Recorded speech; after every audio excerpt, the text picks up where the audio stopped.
நீங்க கர்த்தரோட வசனத்தை பிடிச்சு கொள்ளுங்க. கர்த்தர் எந்த காலத்திலையும் எப்படிப்பட்ட சிறுமைப்பட்ட நம்மளோட நிலைமை இருந்தாலும் நம்ம கர்த்தரிடத்துல போய் சரணடைஞ்சோம்னா கர்த்தர் யாரையும் உயர்த்த வல்லவராய் இருக்கிறார்.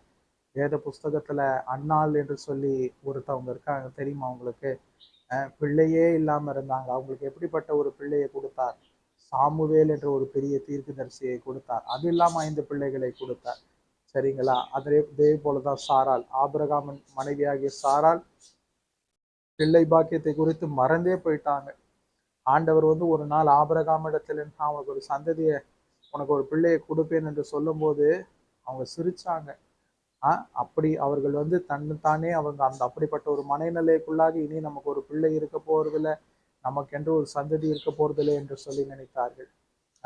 ஆகையாலே பிள்ளைகளே, உங்களுக்கு ஒரு பிள்ளை பாக்கியம் இல்லை, எனக்கு இனி ஒரு சந்ததி வருமான்னு நினைக்கிறீங்களா? கர்த்தரை பிடித்துக் கொள்ளுங்கள். கர்த்தரை பிடித்துக் கொள்ளுங்கள். அவருடைய உத்தம வழியில நீதியின் பாதையில நடக்க ஆரம்பியுங்கள்.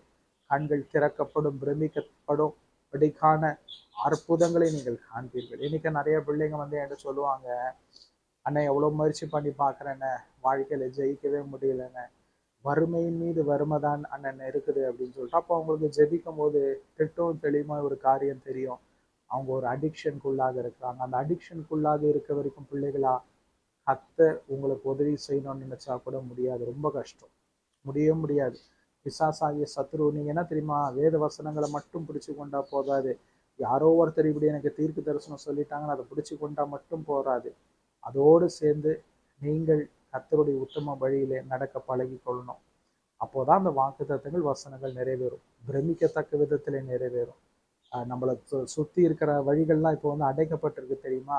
எது முயற்சி செஞ்சாலும் முடியலன்னு நீங்கள டக் டக் டக் டக்னு வழிகள் திறக்கப்படும். அதற்கு என்ன வேணும் தெரியுமா? உங்கள் நடத்தையிலும் சரி, உங்கள் சிந்தையிலையும் சரி, பரிசுத்தம் பரிசுத்தம் பரிசுத்தம், நீதி பரிசுத்தம் அவசியம். அப்போதான் கர்த்தர் சொன்ன வாக்கு தத்தங்கள் நிறைவேறும். சரிங்க, ஜெபம் பண்ணலாமா? அன்பான தேவனே, இந்த நேரத்துக்காக நன்றி செலுத்துகிறேன். உம்முடைய வார்த்தைகளே அப்பா நீ கொடுத்தபடி பிள்ளைகளோடு பகிர்ந்து கொண்டப்பா. இந்த நேரத்திலே இந்த வார்த்தையை கேட்டு எந்தெந்த பிள்ளைகள் எல்லாம் ஆண்டவரை தங்களை அப்பா ஒப்பு கொடுக்கிறார்களோ, உம்மை விசுவாசித்து ஆண்டவரை கர்த்தாவே உம்மிடத்திலே வருகிறார்களோ, என் பிள்ளைகளை கர்த்தர் நீ நினைத்தருளுவீராக. அப்பா பிள்ளைகளுக்கு இரக்கம் செய்வீராக. ஆண்டவரை அவர்களை கை தூக்கி எடுத்து அப்பா ஆண்டவரின் நீதியின் பாதையிலே, பரிசுத்தத்தின் பாதையிலே ஸ்திரப்படுத்துங்க, பலப்படுத்துங்க. ஆண்டவரே, நீ சொன்ன உம்முடைய வாக்கு தத்தங்களை என் பிள்ளைகளுடைய வாழ்க்கையில அப்பா அவர்கள் கண்டு ஆண்டவரே அற்புதங்கள் அதிசயங்கள் ஆண்டவரே அவர்களோட வாழ்க்கையில மேலாய் நடந்து ஆண்டவரே அவர்களை நிமித்துக்கும் வேண்டியதுக்கும் மேலாய் கர்த்தர் நீர் அவர்களை ஆசீர்வதித்து அவர்கள் தலை உயர்த்தருளும்படி காட்சி வைக்கிறேன். இயேசு மூலம் பிதாவே, ஆமென்.